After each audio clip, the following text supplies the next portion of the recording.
This week is Teen Driving Safety Week and a good time to talk about distracted driving dangers.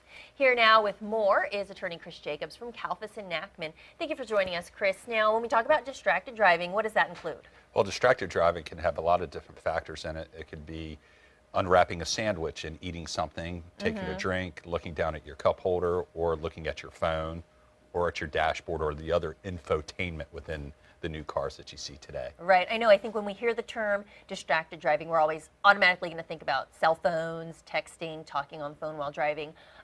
Why are teens more likely to be distracted behind the wheel? Well, for some reason, it seems that teens are more likely to talk to each other via text and use technology as well. But most people don't realize that if you're under 18, you cannot manipulate a phone. It's illegal in Virginia. Okay. And so it's against the law, and they're just not that well versed in driving. Plus, you're distracted. You just shouldn't be doing it.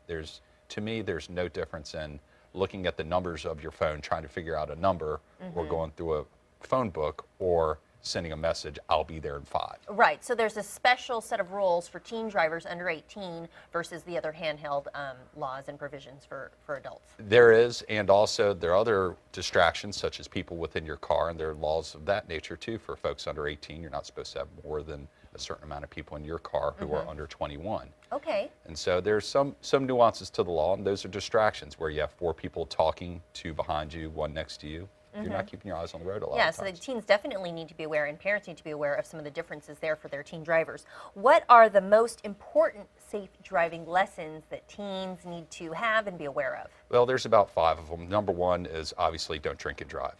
We've known that for decades, close to a century of cars being on the road.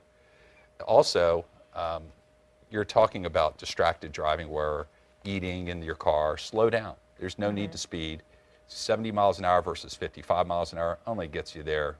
10 miles only saves 2 minutes off your trip. Really, is it worth it to put everyone else at risk? And then there's also just be aware of your surroundings. Look around if it's a construction zone.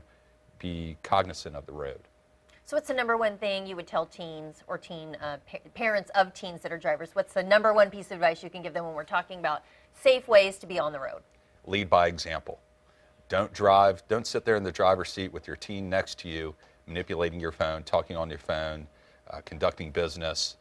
Pay attention. Pay attention to the road. Show your teen that that's what safe driving is. Right. So that's all part of the lesson in teaching them to drive for when they start driving, because I guess they will. They'll mimic what they see. Absolutely, and it's education. It starts early. My daughter's 5 years old. I don't let her look at me texting or manipulating the phone. I just drive how you're supposed to drive. That's true. My kids tell me, Mommy, buckle up. Absolutely. Yeah, so it's a good thing to teach them early. Yes, and everyone should buckle up in their car, front seat and back seat as well. All right, thank you. Some good information. Thank you for being here today. Kalfas and Nachman, Legal Matters. KalfasNachman.com. You can give them a call on the Hurt line, 1-800-HURT-LINE, and you also want to download the Kalfas and Nachman iPhone app. You never know when you'll need it. Some good information today.